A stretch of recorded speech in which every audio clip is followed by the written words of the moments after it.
世界のジャパンチャンネルへようこそ。ナビゲーターのエリです。日本での興行収入が公開からわずか2日間で 22.5 億円。動員数は157万人を突破し、東映歴代で過去最高記録となった映画ワンピースフィルムレッド。今回はこの映画に関する熱狂的すぎる驚きの光景と、これに対する海外の反応をご紹介します。この動画が参考になりましたら、高評価ボタンとチャンネル登録をお願いします。それでは行きましょう。映画ワンピースフィルムレッドは今年の8月6日に公開され、その後ドイツやオーストリアで10月、アメリカやニュージーランドでは11月に公開が始まりました。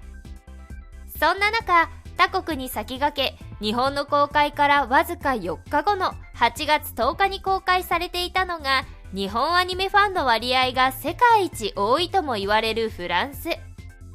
人口は日本の約半数である6700万人ほどであるにもかかわらず、初日には26万枚のチケットが売れ、最初の1週間で動員数57万人を突破し、日本アニメ映画として初日動員数などの最高記録をことごとく更新したのです。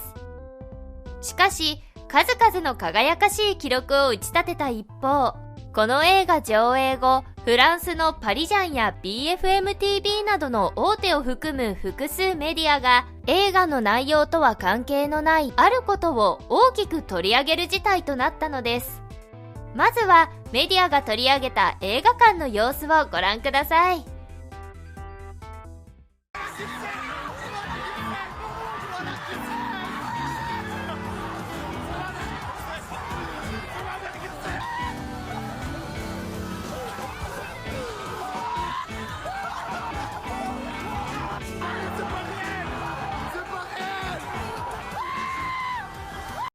館内に響き渡る、もはや奇声とも言えるほどの大歓声。なかなか衝撃的な映像に、これがフランス？と驚いた方も多いかもしれません。メディアは劇場を混乱に陥れたと一部の観客の行為を強く非難し、フランス国内で大きな話題を呼びました。この動画に対するフランスの人々の様々な声をご紹介していきましょう。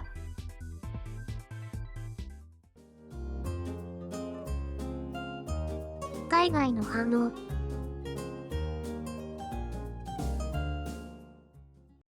映画の一番重要なシーンだったのにまともに見れなかった。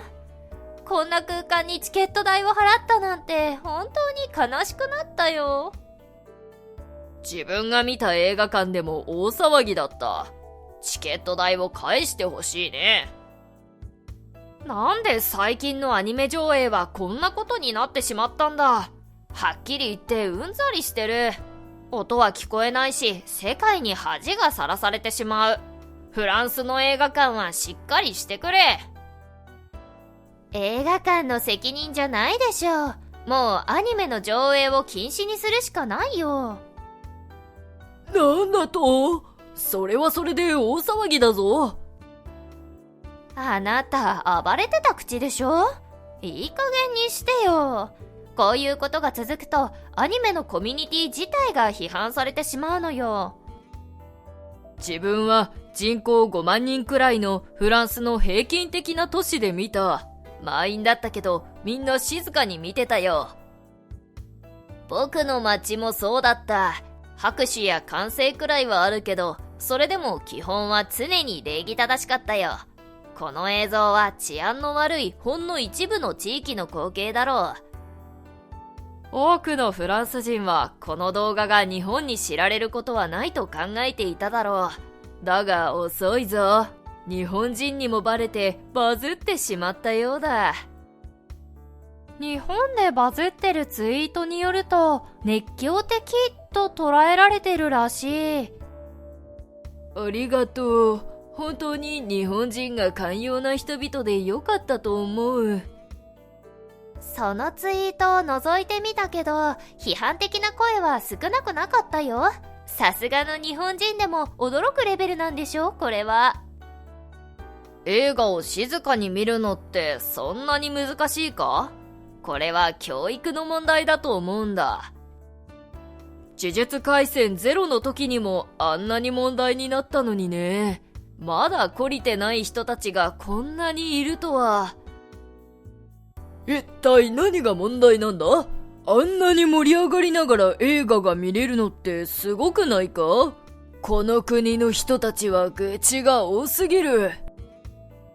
自分は映画を見るためにお金を払っている。館内を走り回っている人たちを見るためじゃない。そうさ。スクリーンに向かって走っていって一体何が得られるんだよ。シンプルにシアターを分ければいいんじゃないの？騒ぎながら見たい人と静かに見たい人とで。日本人にはこういう部分は知られてほしくなかった。でも日本もこういう映画館欲しいってツイッターに投稿してる日本人もいるぞ。この映像を見て唯一ショックを受ける国だと思ってた日本が俺たちを羨ましく思ってるだと？実際にあの現場を目にしてないからそう言えるだけさ。昔はポップコーンでさえ音を立てないように気を使いながら食べてたはずだが、この先が思いやられるよ。今じゃもはや映画館ではなくてサッカースタジアムの雰囲気だ。騒いでる人たちは本当にファンと言えるんだろうか。ただ騒ぎに来てるようにしか見えない。うわー、楽しみにしてたんだけどな。これじゃあ見に行く気にはなれない。以上が海外の人々の反応でした。フランスでは多くの人々がこの様子にうんざりしているようで、映像に対する日本人の反応を気にする様子も伺えましたが、コンサート感覚で会場が一体となって楽しむのは悪いことではないといった意見も一定数見られました。近年こういったニュースがたびたび話題となっていますが、フランス人にとって映画はとても大切な文化のようです。ここからご紹介していきましょう。実はフランスは映画が発明された国と言われています。1895年、パリのグランカフェの地下室でリュミエール兄弟によって世界初と言われる映画が公開されており、フランス人にとって映画は自国が生み出した文化であり芸術だという自負があります。フランス政府も映画業界への支援に積極的で、映画行政を管轄する国立映画センターは映画のために年間約800億円を支出しており、これは日本政府の映画に対する助成金の約13倍にも当たるそうです。映画館の数を見ても、日本は約600館、3700スクリーンなのに対し、フランスは約2000館で6100スクリーン。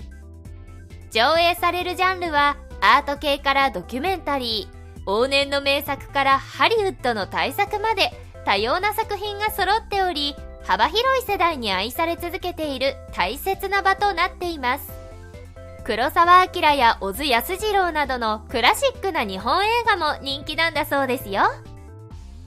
近年では日本と同じようにフランスでも複数のシアターに飲食店や娯楽施設を併設したシネマコンプレックス、いわゆるシネコンも増えていますが、シネコンに含まれないミニシアターの数は世界的に見ても圧倒的に多く、伝統としてしっかり守られているようです。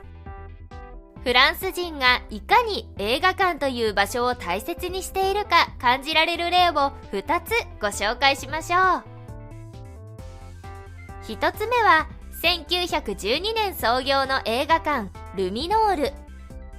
ここではコロナが流行する以前からポップコーンやドリンクなどの飲食物を一切販売していなかったそうです。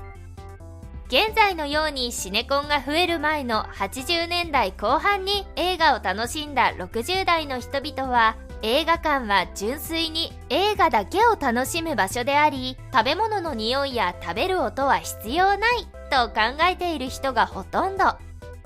ルミノールはそんな昔ながらの映画空間を味わいたい人々にとても人気で、子供や孫たちと一緒に訪れる60代も多いそうです。2つ目は2017年パリにできたサルモム。映画会社が小さい頃から映画に親しんでほしいとレゴ社と共同開発した場所で、上映前の空き時間には簡単なゲーム機やカードゲームなどで楽しめるようになっています。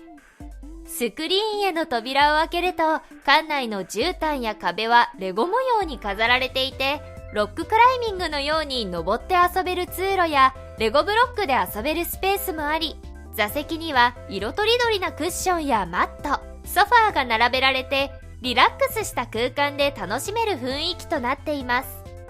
また、国立映画センターでは子どもたちの映画を見る目を育てるために、小学校、中学校、高校と連携して子どもたちに見せるための映画プログラムを実施しており、研究者や評論家、映画館組合などあらゆる関係者と選んだ映画数本を1年間を通して映画館で鑑賞する場を設けています。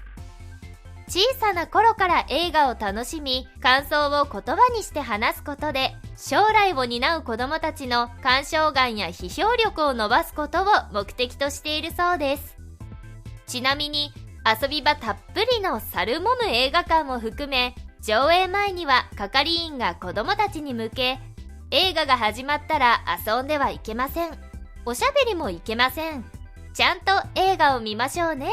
と、しっかりと注意事項を伝えてくれるそうです。以上、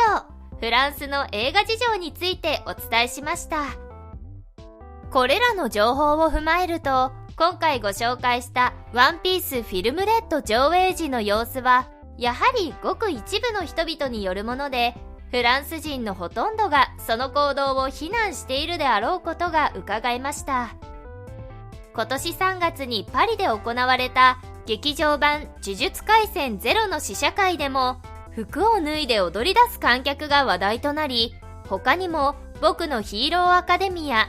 鬼滅の刃、ドラゴンボールなど日本アニメの上映時には決まって一部の観客が騒いで問題になるという状態のようです。映画に対する考え方はもとより治安の違いも関係し、同じフランスであっても地域によって環境は大きく異なると言えそうです。熱狂的に日本アニメを愛してくれるのは喜ばしいことですが、一方で日本アニメ自体が悪影響という印象を持たれるのは少々悲しいものですね。コメントにもあったように、騒ぎたい人用と静かに見たい人用に会場を分けるというのはいいアイデアなのかもしれませんね。動画を最後までご覧いただきありがとうございました。この動画が少しでも良かったなと思っていただけましたら、グッドボタンとチャンネル登録をお願いします。当チャンネルは毎日更新していますので、またのお越しをお待ちしています。